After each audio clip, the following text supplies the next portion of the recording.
start the recording now and then just pause it, so you should get a pop-up. Welcome everyone to District 21's session tonight.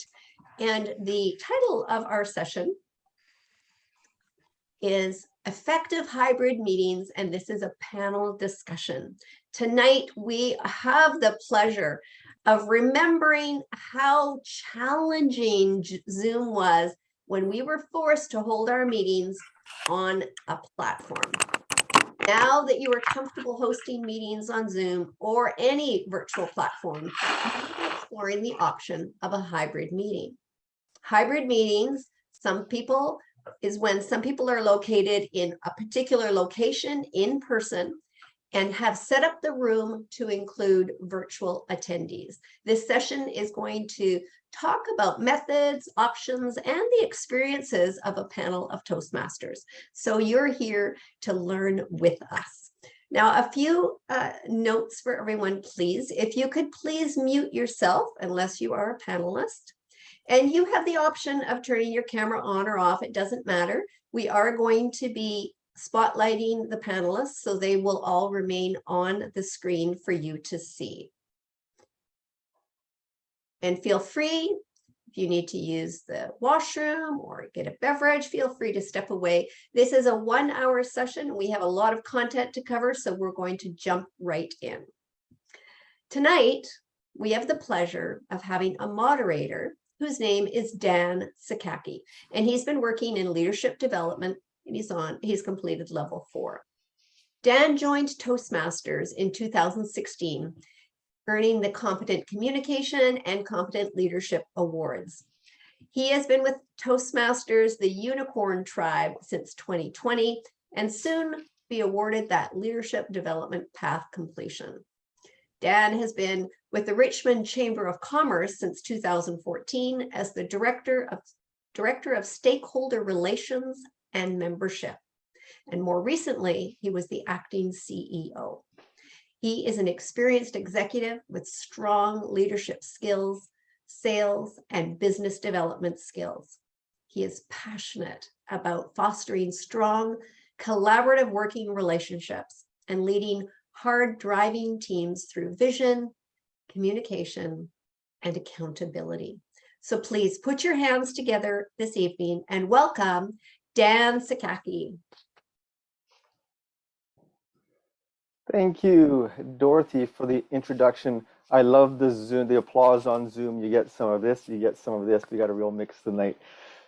Good evening, fellow Toastmasters.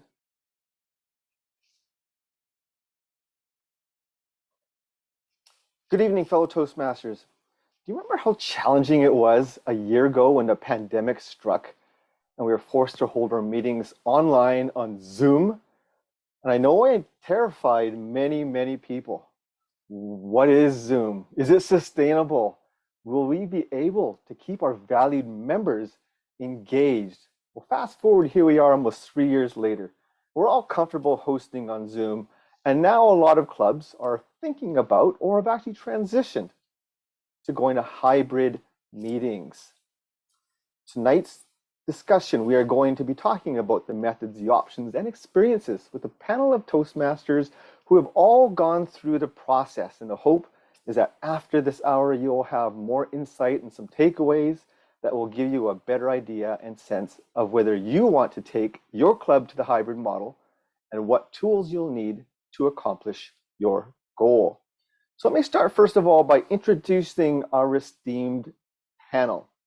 Sean O'Hara is a 10-year Toastmaster. He is a member of the Hybrid Master Motivators Toastmasters Club. Now, when the lockdown started, he regularly helped clubs and the district transition to online meetings.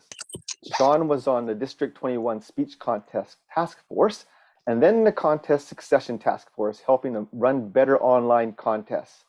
Having logged over 2,500 Zoom meetings, he is now turning his attention to hybrid club meetings, and he has been part of 5 hybrid meetings so far. Sean, can you give everybody a big wave? Thank you, Sean. Kevin Mackey has been a Toastmaster since 2017. He is a member of Cloverdale's Toastmasters Club, which has been doing hybrid meetings for a year. Kevin, is in the process of sponsoring a corporate Toastmasters club at Kwantlen Polytechnic University, where he works in the IT department. Kevin was on the District 21 online speech contest task force. Kevin, how about a big wave to everybody? Perfect, a salute. I don't know if Teresa is online. I can't see everybody here. So Teresa de la Borsaudière is the president of Leading Edge Toastmasters Club in Richmond. She has a master's in business administration, specializing in healthcare management. Teresa has been using technology to deliver virtual video medicine, healthcare, and diagnostic services for the past 20 years and is excited to hone her video conferencing hybrid skills.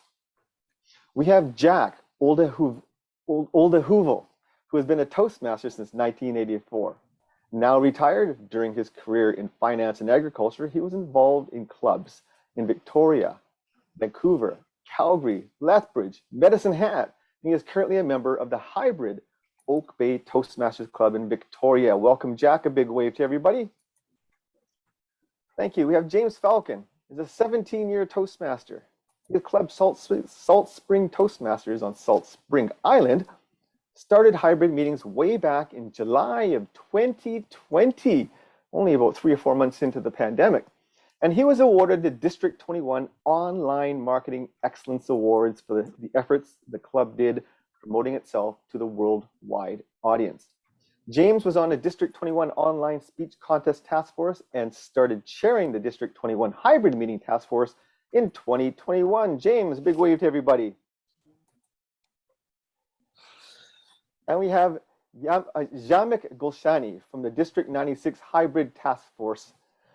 Jamek has been a Toastmaster for 10 years and has been on the TEDx stage. He sponsored ITD Canada Toastmasters, a university club with about 60 attendees. And since many of their members are out-of-the-country students, they've been holding hybrid sessions. Jamek is a member of the District 96 Hybrid Meeting Committee. Welcome all of our esteemed panelists. I'm looking forward to chatting with you today. We're going to have an action-packed 1 hour. So why don't we kick it off really quickly? We have a lot of questions to get to. We have 6 panelists, so I'm going to ask all of you to keep your responses relatively short and confined to the actual question that I'm asking. But let's just start off today and kick it off with Sean really quickly. If you can just define what a hybrid meeting is. Sean. Thank you, Dan. Yeah, we're defining a hybrid meeting as a meeting in which there are some people physically in a room, in a meeting room, and there are also some people who are online in Zoom in the comfort of their own homes or other locations, because there's a fair amount of confusion with this.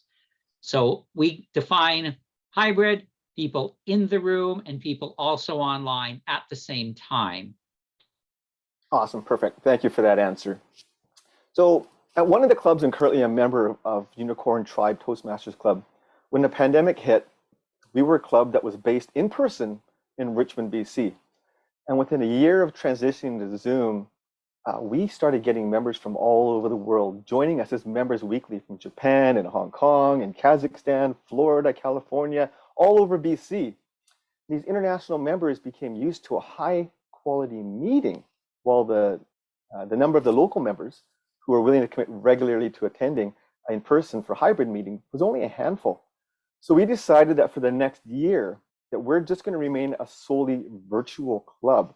We won't actually be going hybrid yet we have explored it and will continue doing so. Which leads to my first question. I'm just going to go random here. I'm going to ask Kevin first, or Kev, as he likes to be called.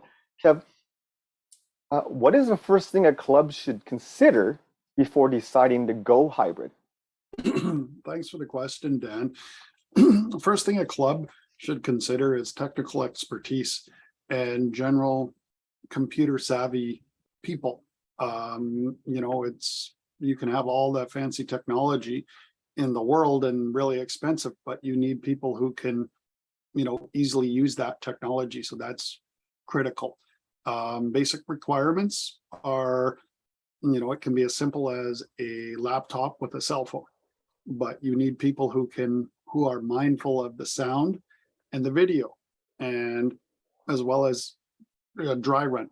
Don't just simply expect it to work like that. My club did that. And we crashed and burned, I think, the first 3 times. And it was just, there's all kinds of, if it can go wrong, it will go wrong. So, Yeah, absolutely. Just like when we started with Zoom, what yeah. could go wrong went wrong. Thank you for that. I appreciate you just sort of touching on a few things, but not going into too much detail, because we will be having some technical questions later on, and things like budget and what have you. Is there anybody else who wants to add really quickly? Just put up your hand, a panelist, if you have something to add to the question. What is something that a club, perhaps like the club I belong to, or another club, should consider first before deciding to go hybrid? And if there's no hands that go up, I'll just move on. Oh, Sean, go ahead, Sean. Quick survey of the members to see if there's a need and an interest. So if they're scattered over remote areas, definitely. If they're local, maybe not. Maybe they could meet in person. Yeah, that's great feedback. Like I said, our club, we went truly international, and what we did was a survey for the members who lived within the greater Richmond, Vancouver area, and asked sort of how far would you be willing to travel, and what would your commitment be? Would you be willing to commit weekly? And we didn't have enough people really to justify the cost of renting a room and buying all the stuff for the time being. So we'll see what our makeup looks like down the road. Next question, what does the club need to think about to run a hybrid meeting? And I know that Kevin touched on this very briefly. What are the basic requirements? So is there another panelist here who would just like to follow up on what Kevin had to add? Yeah, Jamek, go ahead, please, without getting too technical. Thank you. Yeah, I just really quickly mention a point. I think the very first thing, I agree with Kev. I would think that you need to look at your budget. Based on the budget, you can make a lot of different decisions. Yes, tech savvy is very, very important, but I believe people can be trained. The right people can be trained. But the budget is key. If you have $50, you go in one way. If you have 5,000, you go a different way. I'll end it there. Awesome. And I'm just going to ask the panelists, if you have something to add, you can just raise your hand and I'll call you out. So, Jamek, just a quick follow-up. Could a non-tech savvy club, would they even be capable of running a hybrid meeting? Is it possible? I'd say as long as you have at least a couple people who are willing to learn, yes. Okay, awesome. Now I have Sean, go ahead. Yeah, that might even depend on the location as well, which is another thing. If they're having a pricey location, a free location, the equipment in the location may matter as well. Okay, that's awesome. So 3 of our panelists have actually brought up budget, and it's a big thing. That was one of the obstacles for our club, having to rent a venue for 4 members to show up to come to in person, plus all the tech equipment. I don't know if I can ask, what your budget was, but how big of a budget do you think, perhaps at a minimum, on the technical side of things, does a club need to actually start up a hybrid club? Does anyone take a shot at that one? If I can. Okay, Kev? I think mainly a laptop and a cell phone for basics are the key points. That being said, we also rent a room at the community center, which has a built-in Crestron controller with a mics and everything, and it's only $30 meeting.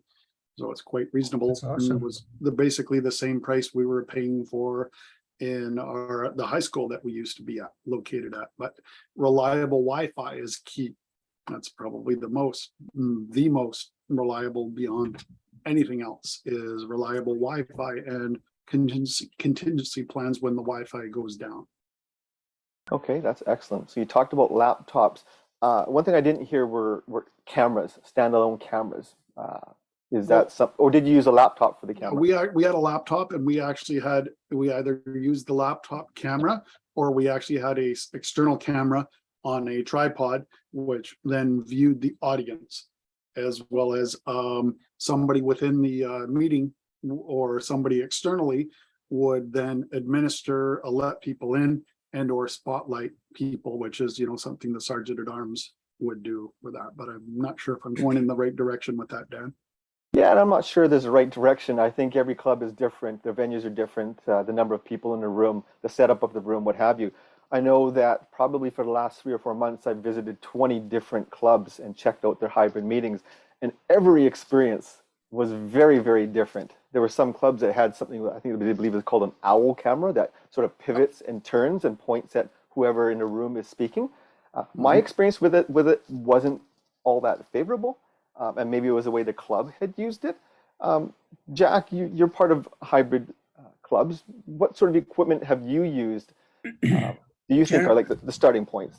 Well, generally we have two laptops. We have one connected to a overhead projector and a screen, which we've had in the club for years and years. And the other one is pointed at the speaker. And we have on the one that's on the overhead projector, we have that also pointed at the room. So we try and gather as much as we can of the room view.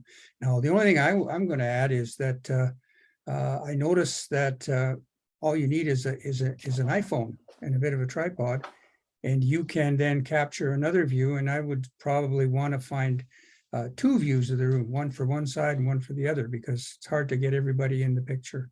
I think that's a budget figure for us of zero at this point, because we have the internet, we have a good room, which we've always had and always paid for. So for us, it's not a, now we did specify a budget amount to buy some specialized equipment, which we have not yet spent. So we haven't bought that equipment yet. But yeah, I don't think it's a big investment. Now it depends on what you want, like you can get the high technology and multiple screens and everything, and it's fine. You'll get a better setup. But ours is based on Occam's razor, which says do the minimum for the maximum effect. Okay, excellent. James, I see you nodding there, and you're actually in the room where you hold your meetings. I was wondering if you could provide some feedback as well that your club has gone through in terms of technology. Yes, thank you, Dan. Can everyone hear me good?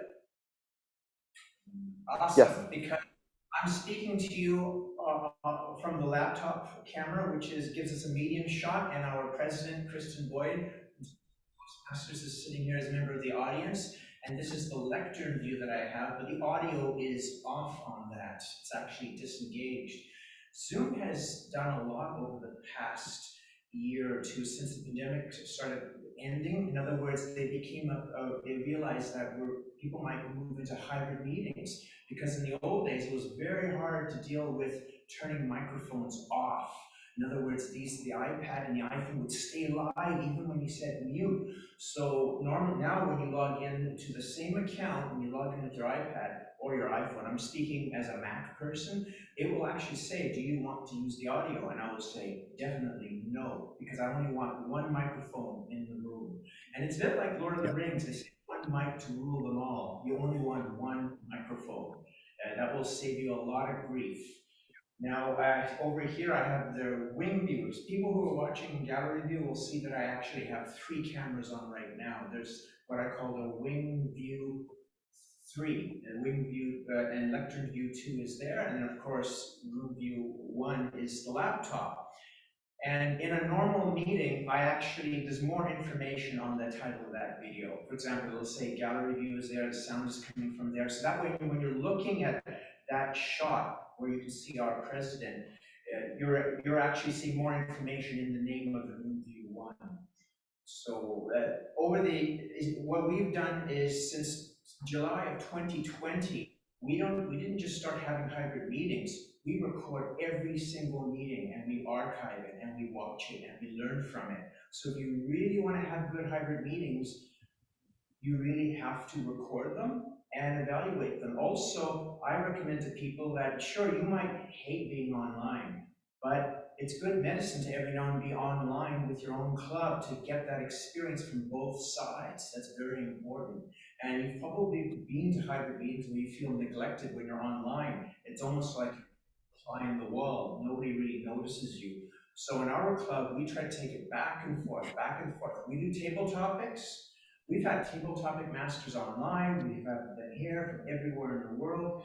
And when we do table topics, we usually, it's easier when you have 5 people online and 5 people in person. In other words, 50-50, because then you go back and forth, and just raises our awareness that we are in this type of medium.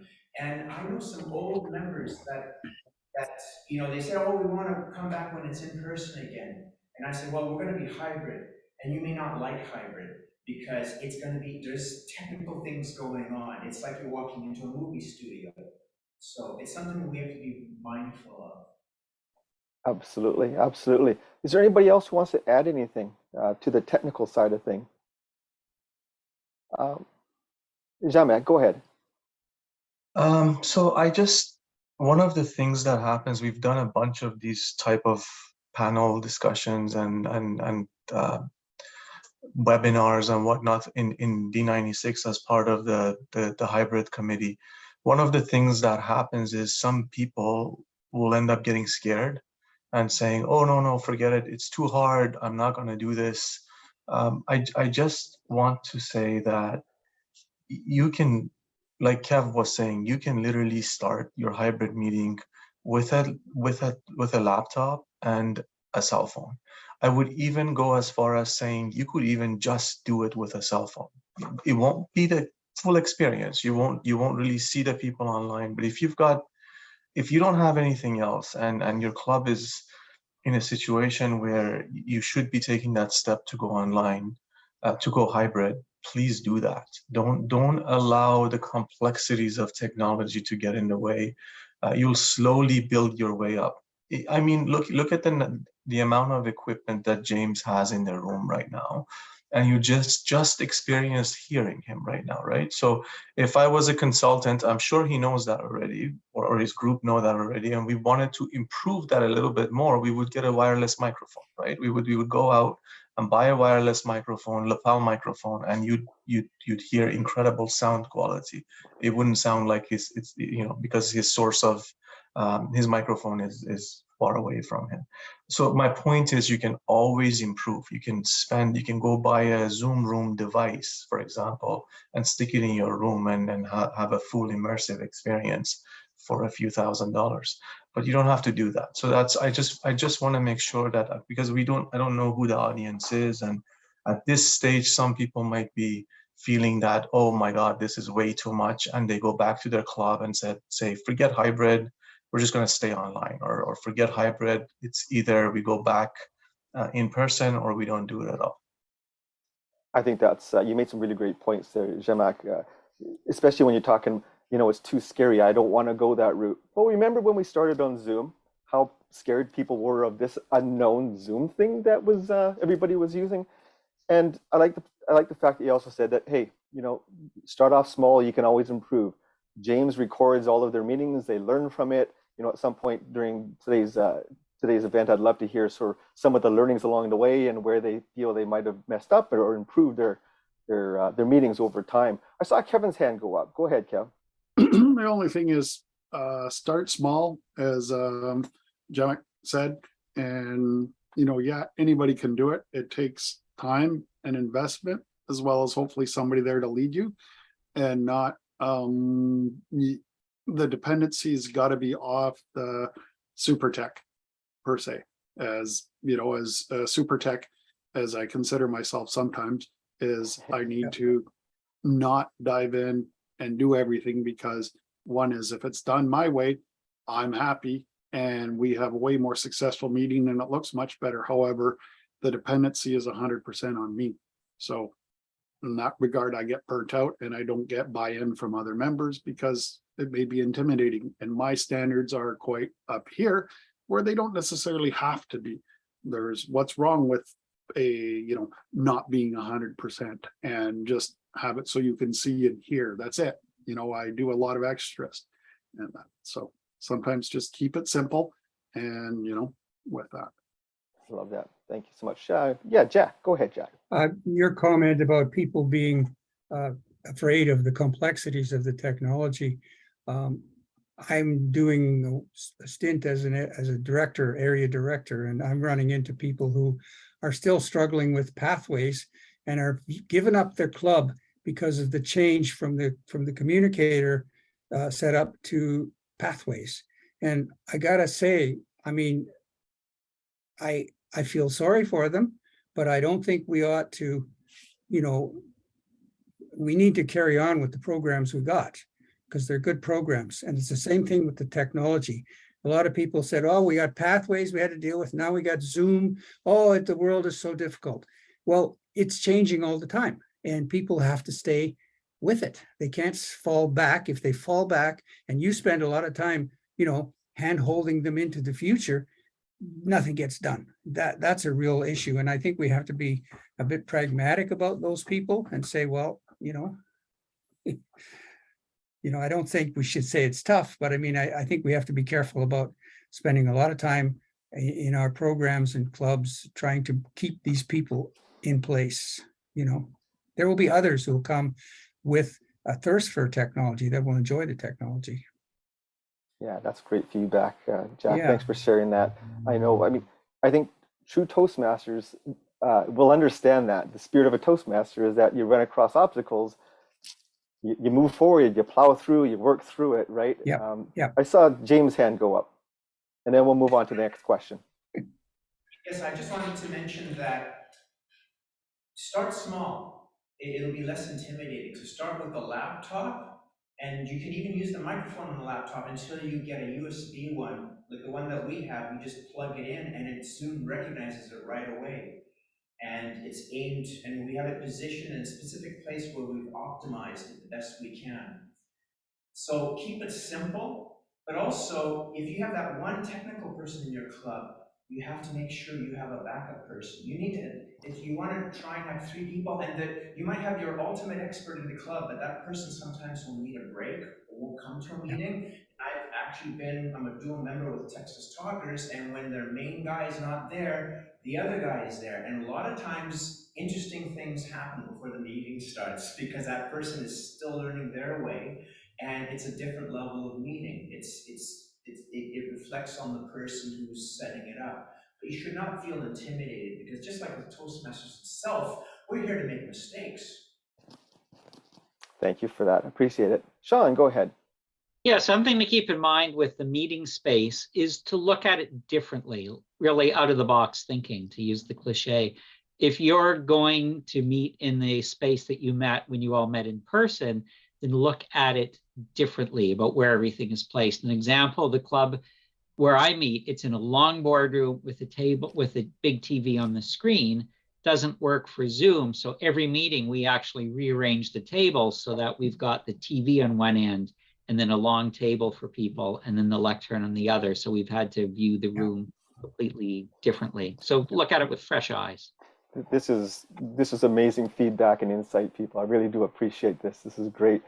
So when we move from in-person meetings to Zoom, it forced us, again, to look at things differently, run our meetings differently. Our roles changed. I really like this question about the role of the sergeant at arms, because that role especially changed when we went to Zoom. Now, as clubs start to transition to hybrid meetings, is there a new role now for the sergeant at arms? And should the sergeant at arms, in your opinion, be in the room or online? Anybody want to take a stab at that one? Jamak, go ahead. I saw a bunch of hands go up, but Jamak beat everybody. I'll keep it short by saying you got to treat that question case specific. It depends on what your complexity is. It depends on, you almost need, if you go full out, you need an AV person in the room. I wouldn't even call them, you need a Zoom master plus an AV person in the room, because there's just so much going on. You've got video, you've got audio, you've got all the Zoom stuff happening. I'll leave it at that. You've got other experts that want to weigh in as well. So I'll leave it at that.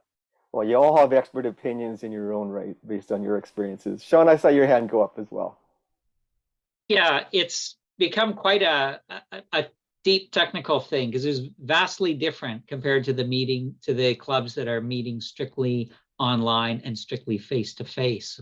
The SAA has almost become like a controller, depending on the setup, to spotlight, to control the Zoom side of things, and then within the room playing with the microphones and the cameras and so on. So yes, having 2 people to do that would certainly be a good idea.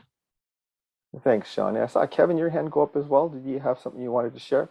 Yeah, multiple people. I know part of the sergeant at arms is also the greeter at the door, as well as a greeter to somebody who comes in virtually. So you need somebody to at both ends, right? You need someone comes to the front door. Hey, somebody's got to greet that person. Welcome, blah, blah, blah.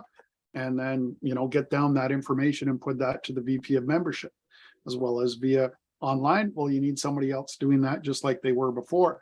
And as for the technical expertise for the Sergeant at Arms, it's, really there should be a new rule called like audiovisual master or something, but that's all going to be a little more intimidating, and hopefully people realize the difference between a technician and an audio-visual technician and the level of expertise between the two. As a computer technician myself for 20 years, I am not an audio-visual technician, but I have a fair amount of experience trying to do hybrid meetings, which still puts me very low on an audio-visual expert. And Excellent. Thank you.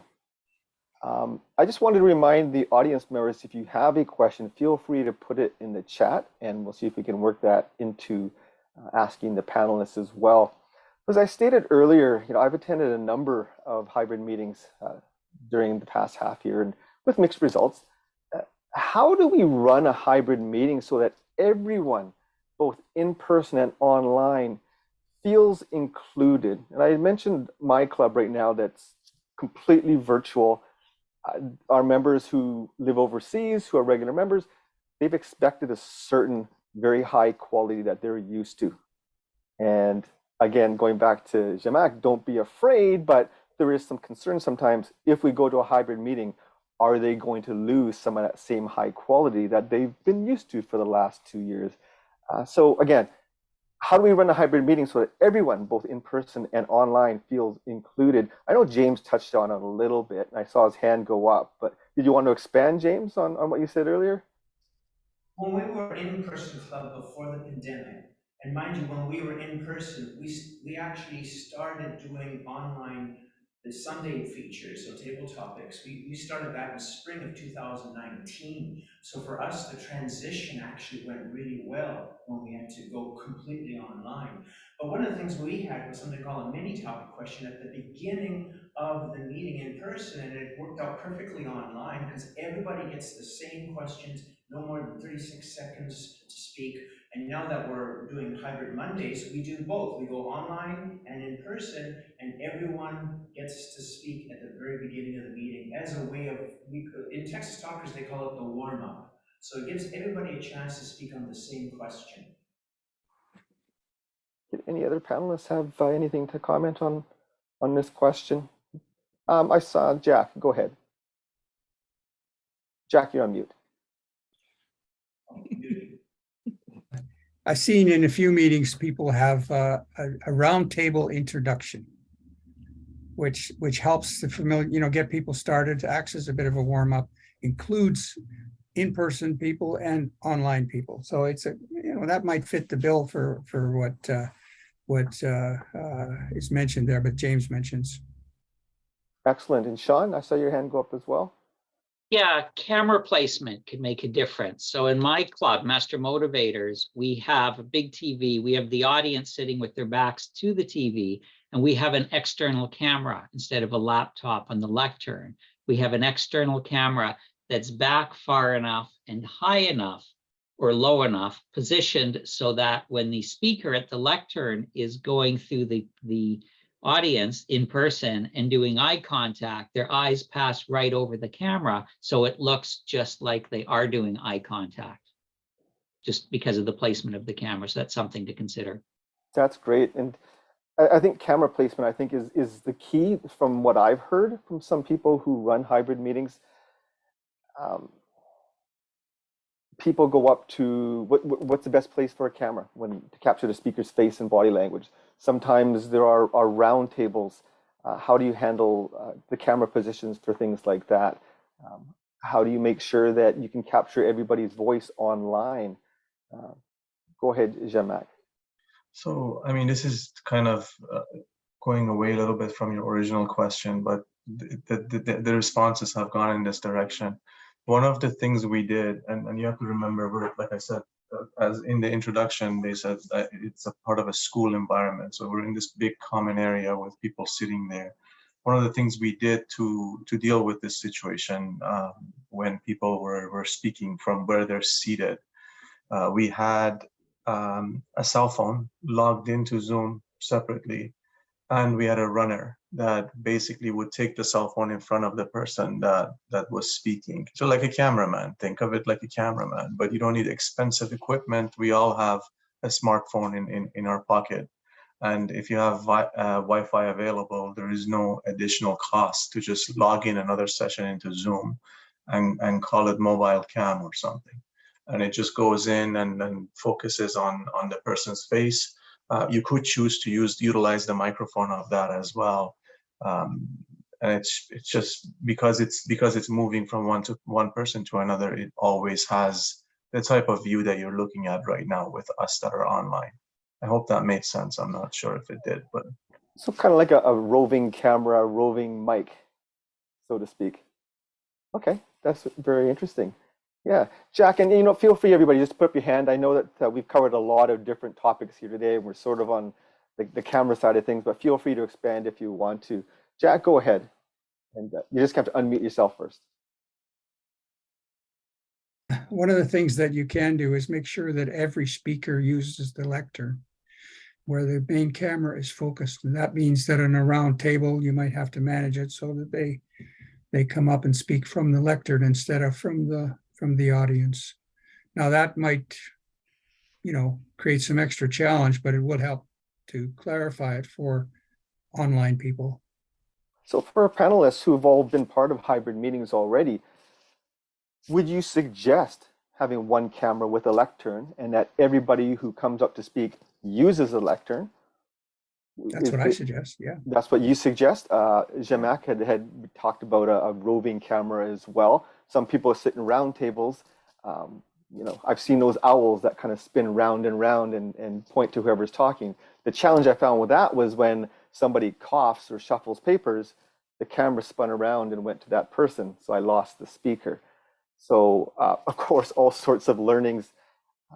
Cameras, are there any other opinions or insights into, things that have worked for you when it comes to sound and the videos?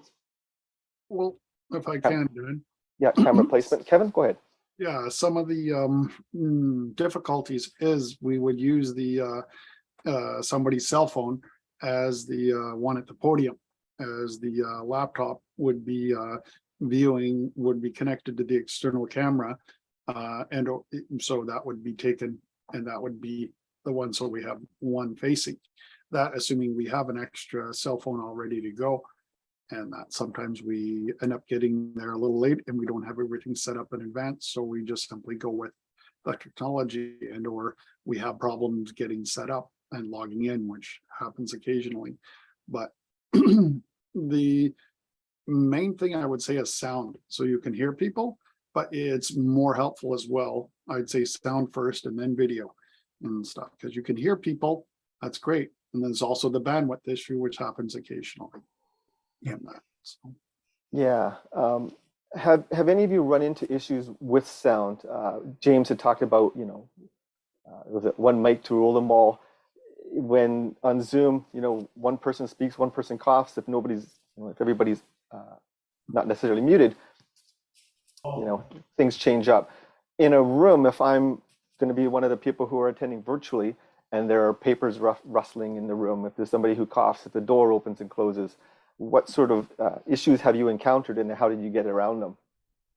And James, did you want to take that one? Yes, thank you, Dan. It's really important for the in-group people to not fidget with paper or whatever, because that mic, not only is it the only mic, it's the one that has to stay on for the whole meeting. When you're online, you can mute. Also, if I were to turn my head away and talk in that direction, the audio will drop by as much as 30%. So your eye contact is also your microphone contact. You have to be looking where the microphone is. So the microphone right now is actually on the floor, pointed up at me.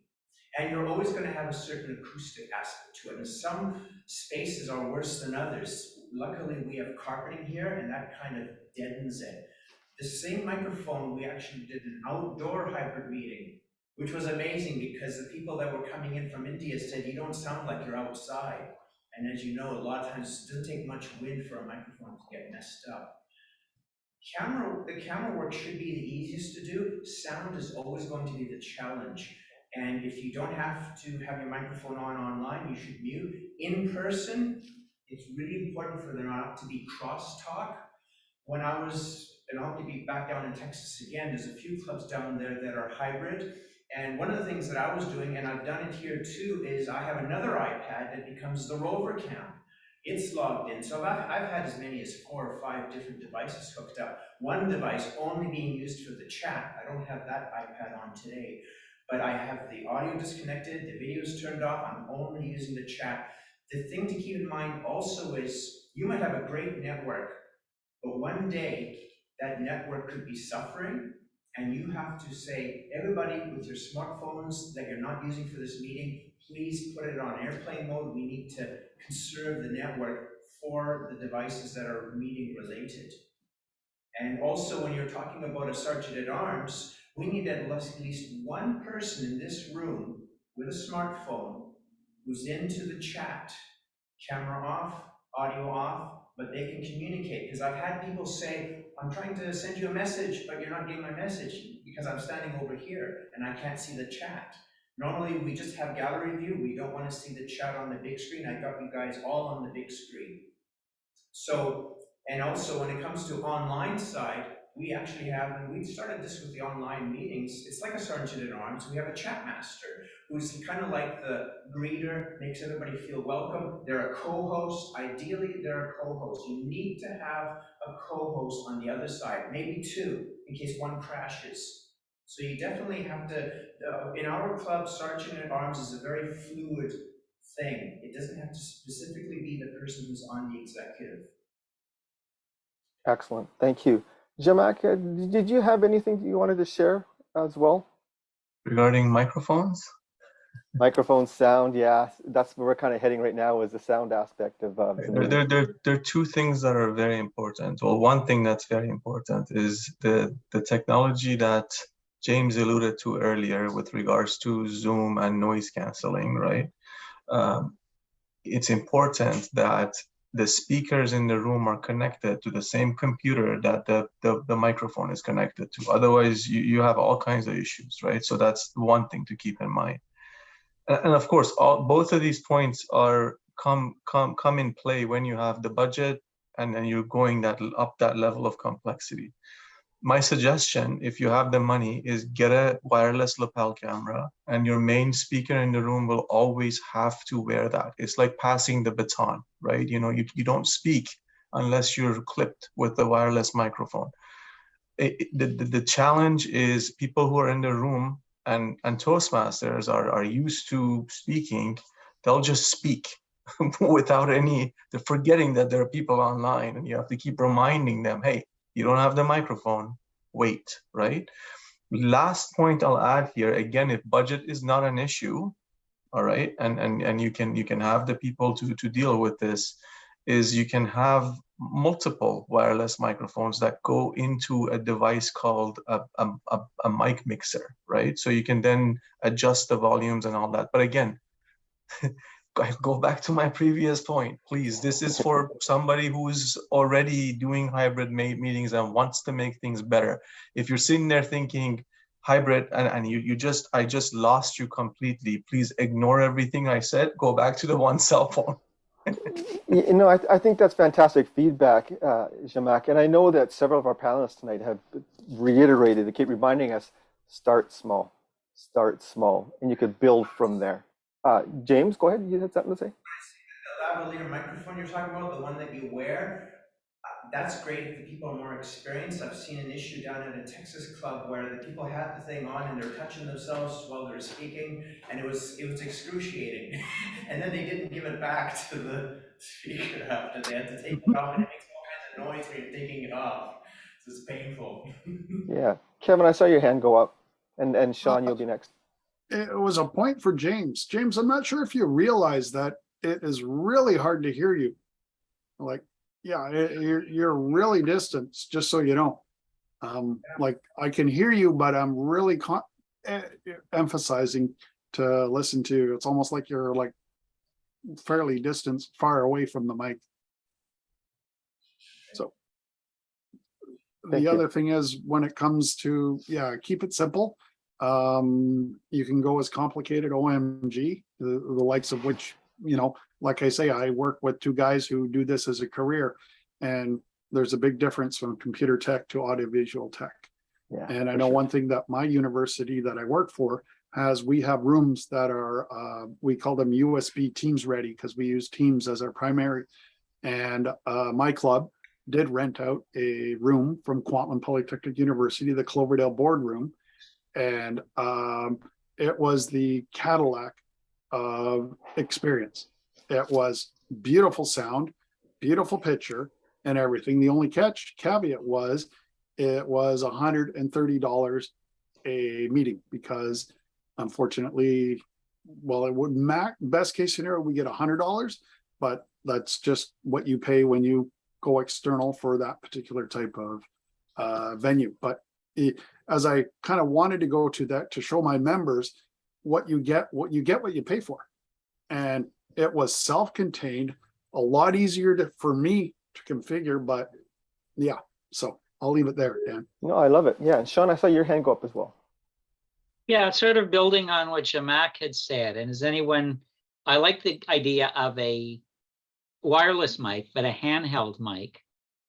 And has anyone tried using a smartphone that gets passed around? That's the microphone when you're doing a round table, if you don't have the budget for an actual microphone.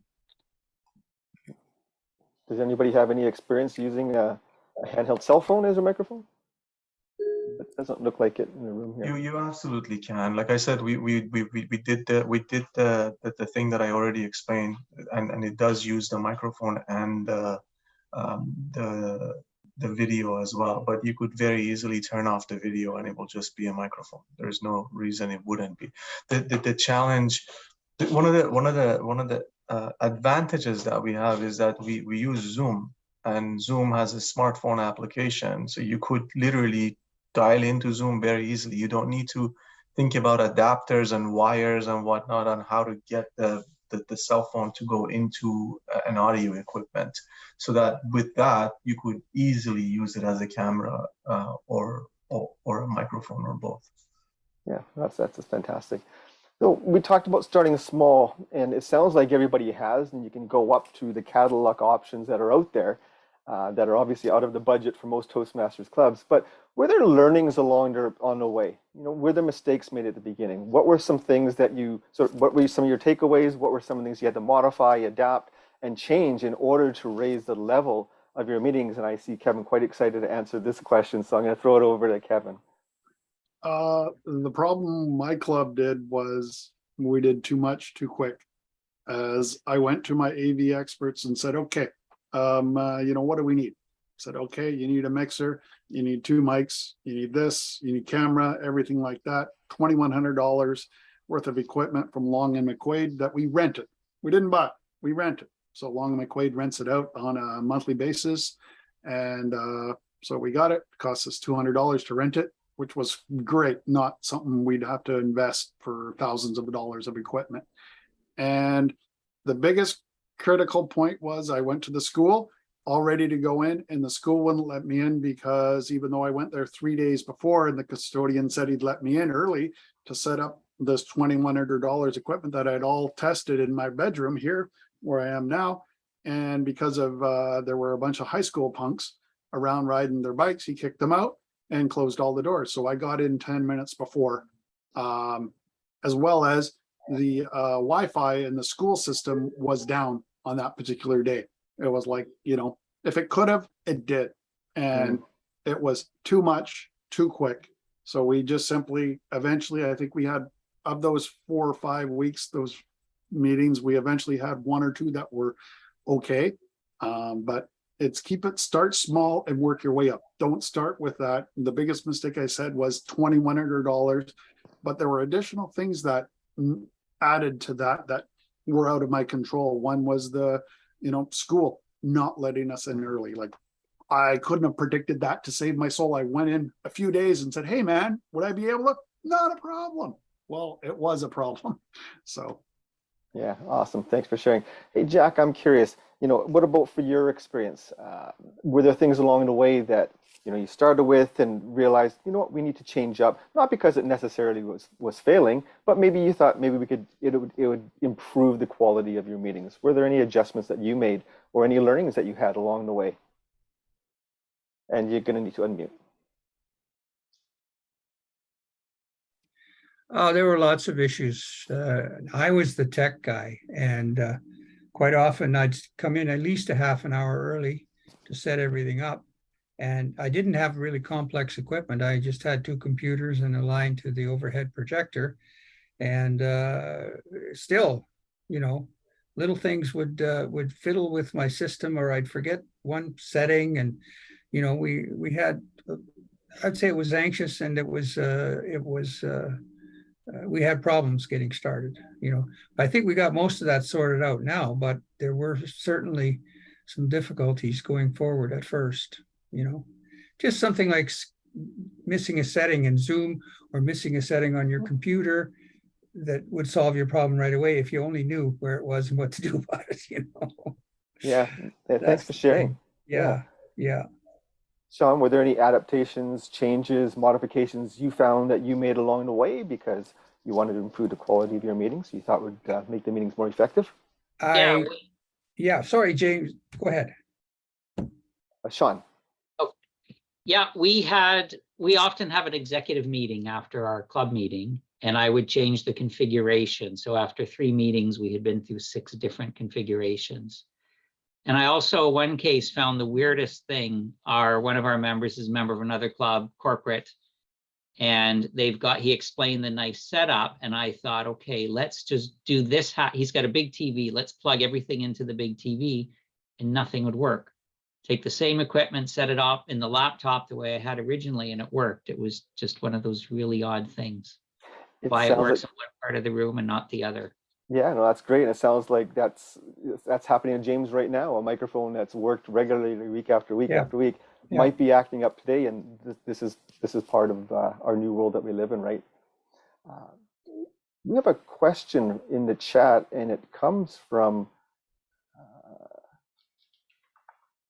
Just Say It Beth. We've had the Zoom participants comment, and I'm assuming she's doing hybrid meetings.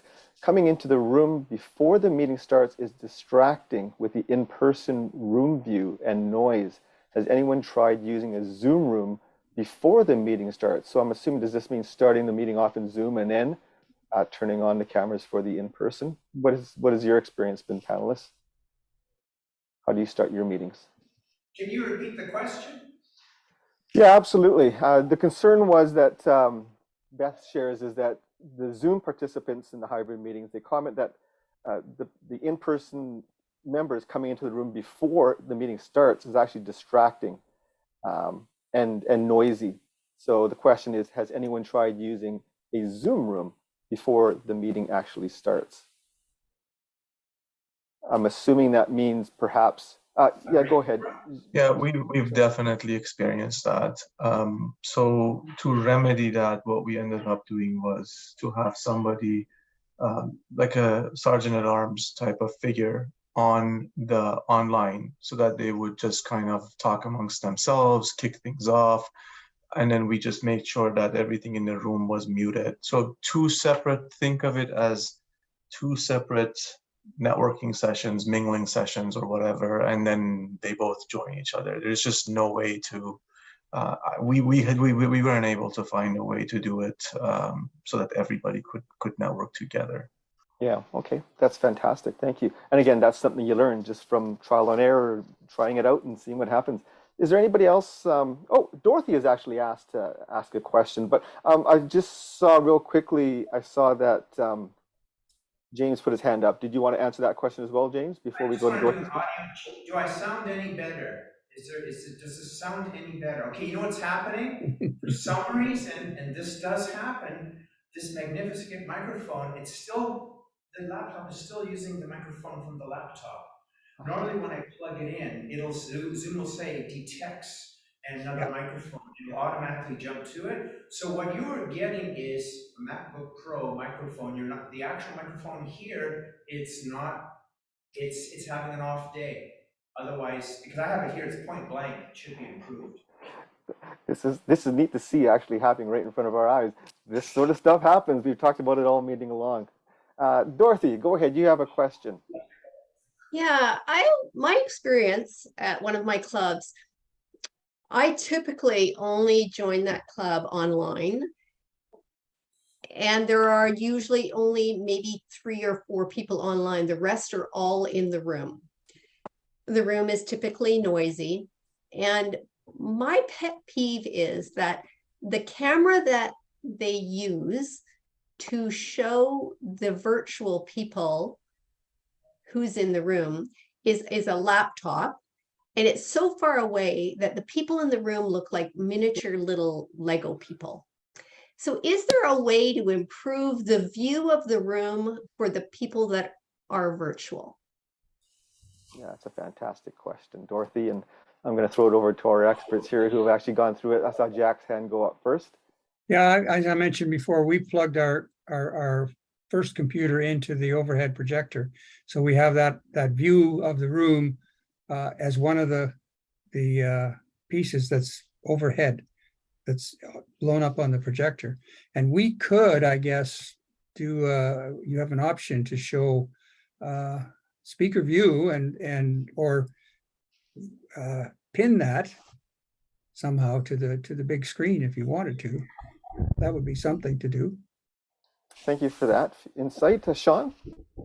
Yeah, at our club, I've been connecting another laptop at the end of the room in front of some of the audience. It's on gallery view, no audio, and it's got a camera on that too, and logged into a Zoom account. So that is filming some of the audience. And if you want to talk about low tech, that's an old laptop running Windows 7, and it still is run a half decent Zoom meeting. Thank you. I see Jamak has to leave. Thank you, Jamak, for joining us today and sharing your expertise and insight. Thank you so much for having me. I really appreciate it. Thank you so much for joining us. Okay, so we're coming up to 8 o'clock pretty quickly here. So I just want to give all of our panelists one more opportunity. If you take 30 seconds, just to kind of share any sort of final thoughts about whether it be your experience, some suggestions for those clubs who are considering or in a process of transitioning to hybrid meetings, anything that you little tidbits, any little golden nuggets, because I like coming to an event like this, and if I could walk away with one nugget, it's been worth my 1 hour. So if there's something that you can share with the audience today, I'd really appreciate it. And let's go with James first. Can you hear me now? Better. Oh, thank God.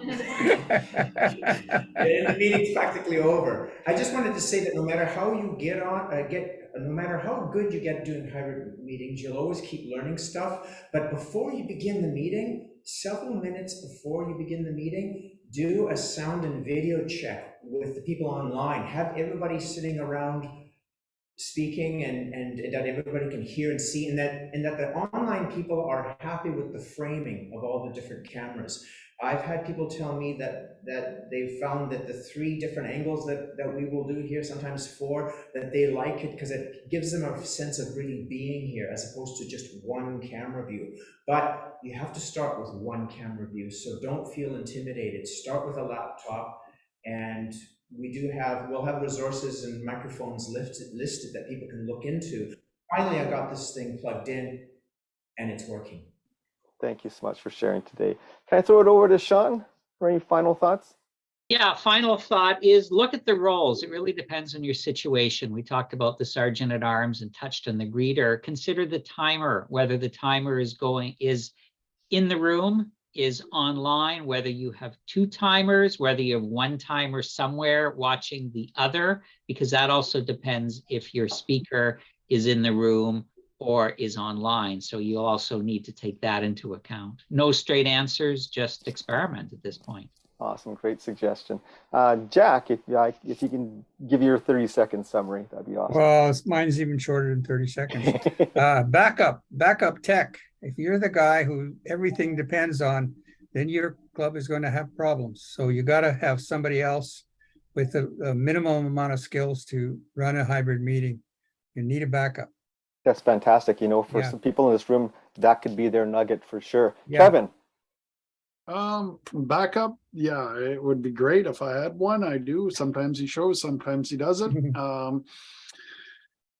Sergeant at arms skills. Those Zoom skills are critical to spotlight, to direct, to set up, and the one who is in person, show that you can spotlight people and then you can see them. Like if I was like where James are, if there were 30 people, as opposed to looking at 12, you got just me, massive, as opposed to 12. So somebody who has the expertise to do that, you need multiple people dedicated to do that. There's, it's a team, and there's no I in team. And if there is, then that's where the problem is.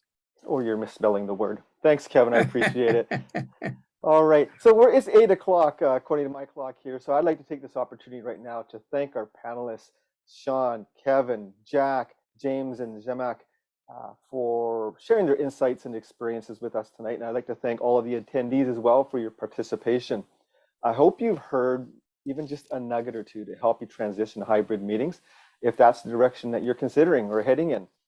Thank you, Dorothy Miller, Distinguished Toastmaster, District 21's Program Quality Director, for setting up this panel discussion for our district's members. And with that said, I'm going to throw it back to Dorothy. Thank you so much. Thank you, Dan. Everyone, give our panelists and our moderator a big hand for tonight. I know I'm going to walk away with a couple of nuggets that are very valuable. Before we close, I want to remind everyone that we are doing sessions on Mondays and Thursdays, not every week, sometimes only once a week or twice a week. So please remember to read the newsletter and check the website. There is a calendar on the website for what our sessions are. Typically, we're using the same Zoom link unless it is a registration event. And if anyone would like to stay behind and chat or ask questions, please feel free to do that. We are here to serve you. So if there is anything we can do to help, please be sure that you reach out. Thank you all for coming, and we'll see you actually next Thursday, November the 7th, I think.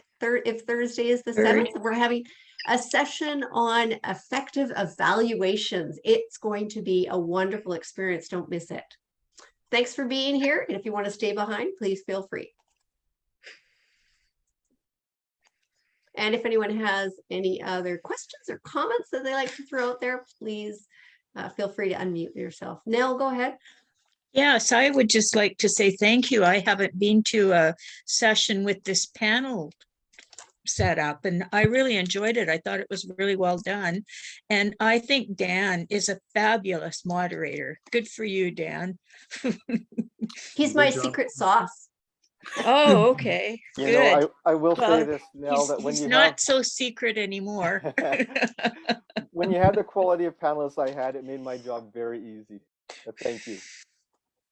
I have lots of secret sauce people, and they're in the room. Doug, go ahead. Thank you, Dorothy. Good meeting, everyone. A lot of good information. Just a question, though, for those of us meeting in a room without Wi-Fi, is there any idea how much cell data you're going to burn over like an hour of a Zoom meeting on an iPhone? Thank you. I actually did for my district club, met on Teams, and we had I think 20 people, and I was having problems with my Wi-Fi, so I created a cellular hotspot, and I think I burned through about 2 gigs approximately, but that's just a ballpark. And that was only for a 1 hour, because my corporate club is only currently forming, and it's only a 1 hour. So it was like 2 gigs. And but I did not want to fix my Wi-Fi problem, 20 minutes before I went live for my first demo, and that. So it's a good 2 gigs, if not more. And so. Great, thank you for that question. That's an important question, Doug, because that can be a real issue when you don't have Wi-Fi. And Michael, you have your hand up. Yeah, I got a bit of an interesting question. Someone mentioned about the fees for one session was $130. a meeting, and that's pretty steep. My thought to this question is Toastmasters allowed to accept, say, a donation? Say the club members agree to kick in some money to help the club out because the club just can't afford these kind of fees, but they like where they are because of the facilities they have. Would they then donate something to help keep the club alive and in place where they want to be, but then get a tax receipt at the end of the year? There is no rule at all about finances in what you just described. However, there would not be a tax receipt. Okay. Anything else? So that's fine. That's fine. I just wanted to ask that question. There's a thought that came to mind. Wonderful. Great. Anyone else have any thoughts? I've got one quick one. 2 gigs cost how much with TELUS? How much does it cost? Add to your phone bill. I will understand that my cellular plan gives me 10 gigs 10? personal. Oh, I have 10 gigs for a family Okay, plan of me okay. personally, and I have 5 or 7 family members on it, and we each have 10 gigs. So between us, we got enormous amounts of data. We're heavy Oh, yeah. users. Well, actually, we're not heavy users. We just, yeah, it's a long story, but yeah, I did not have to pay anything. It was covered. Like I very Yeah. seldom go close to 10 gigs, some only in the summer times when I'm traveling. And Yeah. and I'm not around because currently I 99% of the time I'm around where I have access to Wi-Fi. Okay, so But I for don't know. me, you it have- probably would be because I don't have a data plan. yeah, if you don't have a data plan, then Oh. actually my dad is my father, like yourself, Jack, has the same problem and he doesn't have data. Yeah, I And don't if he use did, it on the phone. well, he'd have difficulty using it, but that's another story. And I've had Wi-Fi issues where it's just not strong enough and it just cuts you out.